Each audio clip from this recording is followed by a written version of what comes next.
Bienvenue dans cette nouvelle édition du QG Weekend. Voici les titres de l'actualité.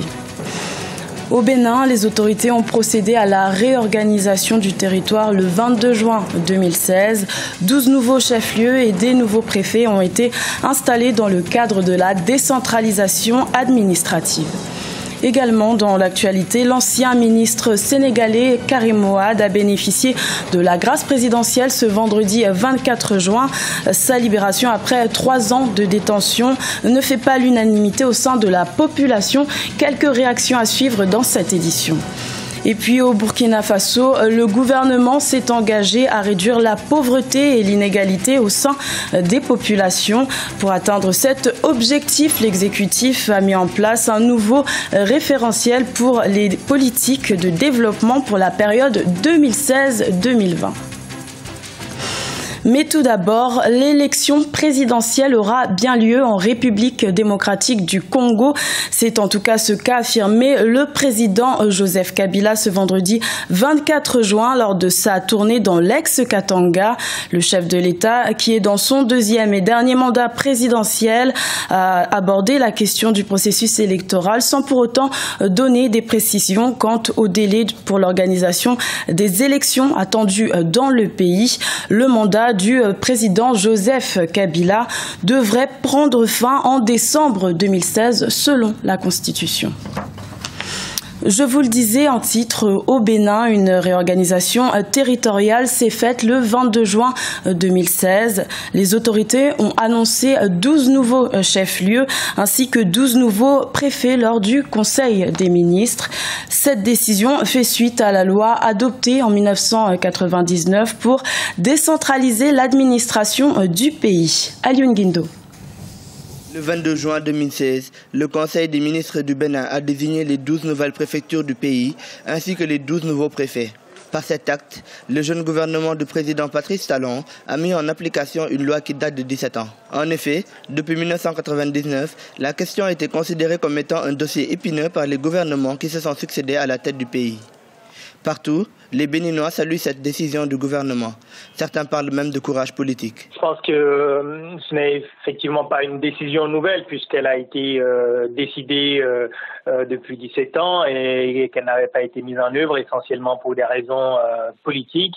Et c'est en cela que la décision de choisir les chefs-lieux de ces nouveaux départements peut être considérée comme un signe de force politique de la part du nouveau président parce qu'il y avait beaucoup de difficultés de la part des différents gouvernements à faire un choix. Juste avant la décision du gouvernement, la grogne commençait à monter dans les villes qui étaient déjà exclues dans la course pour devenir chef-lieu des départements. Avec cette mesure, le gouvernement béninois vient de rendre opérationnelle la déconcentration des services de l'État. Objectif, rapprocher l'administration des administrés et accélérer les procédures administratives. La décentralisation fait partie des avancées les plus importantes dans la réforme de l'État au Bénin depuis la démocratisation et la conférence nationale en 1990. Et la création de nouveaux départements participe de ce mouvement de décentralisation. Je crois que la priorité aujourd'hui est d'être pragmatique et de penser la décentralisation en termes de capacité de l'État, quelle que soit sa forme, que ce soit l'État central ou l'État décentralisé localement, la capacité à produire des services et des biens publics pour les populations. En 1999, une loi organisait l'administration territoriale en 12 départements au Bénin en vue d'appuyer la décentralisation des services de l'État. Cependant, dans l'application, aucun gouvernement n'était allé aussi loin que celui-ci. La décision du 22 juin fait suite aux travaux d'un comité interministériel ayant créé ces nouvelles circonscriptions. Il ne reste plus qu'à nommer les équipes, mais aussi à construire et à aménager les nouveaux locaux administratifs. C'est l'un des titres de l'actualité. Karim Wade, le fils de l'ancien président sénégalais Abdoulaye Wade, est arrivé au Qatar. Il a bénéficié de la grâce présidentielle ce vendredi 24 juin. Après 3 ans de détention et condamné en mars 2015 à 6 ans de prison, l'ancien ministre d'État a fait ses premières déclarations après sa discrète libération. Il a remercié ses proches et a dénoncé un procès sans équité avant de quitter le Sénégal. Notons que malgré sa libération, Karim Wade reste condamné pour enrichissement illicite et doit s'acquitter d'une amende de 138 milliards de francs CFA. L'annonce de sa libération a suscité bon nombre de réactions au sein des populations. Je vous propose d'en écouter quelques-unes. Je pense que c'est une bonne chose, vu qu'il y avait pas mal de problèmes par rapport à sa condamnation et à la présentation de certaines preuves. Et je pense aussi que c'est un fait politique, vu que c'est le candidat du PDS et que le PDS doit forcément être représenté. Cela a peut-être mis une pression sur le président de la République qui essayait peut-être d'écarter un potentiel président. Bon, pour moi, c'est égal. Hein. C'est égal qu'il soit dehors ou là-bas. De toute façon, il a voté parce qu'on l'a mis dedans, quoi. Donc bon... En tout cas, nous, musulmans, je ne peux pas lui souhaiter d'être en prison. Donc c'est mieux de le laisser dehors et puis continuer les poursuites afin de récupérer ce qu'il a pris, quoi. Je ne suis pas heureux de la libération de Karim Wade car il aurait dû rembourser l'argent qu'il est supposé avoir volé avant de sortir. Il y en a qui sont en prison pour des délits moindres que celui de Karim Wade, sans pour autant s'être fait gracier. Les hommes religieux et beaucoup d'autorités dans ce pays ont demandé au président de la République d'accorder la grâce à M. Karim Wade. Je pense que ça peut baisser un peu la tension politique qui est qui subit notre pays. Je suis vraiment heureuse de la libération car son cas est en justice depuis plusieurs années sans preuve. Si depuis toutes ces années nous ne trouvons aucune preuve, nous n'avons aucune raison de son inculpation. Macky Sall a pris trop de temps à le libérer. Désormais, nous sommes tous heureux. Je suis très content de sa libération parce que Karim Wade n'a rien fait. On l'a accusé. Parce que tout ce temps, on n'a aucune preuve contre Karim Wade. Donc moi, je suis content de sa libération. On doit le libérer depuis longtemps. Au Burkina Faso, réduire la pauvreté et l'inégalité au sein des populations est l'un des objectifs que s'est fixé le gouvernement du Premier ministre Paul Kabatieba.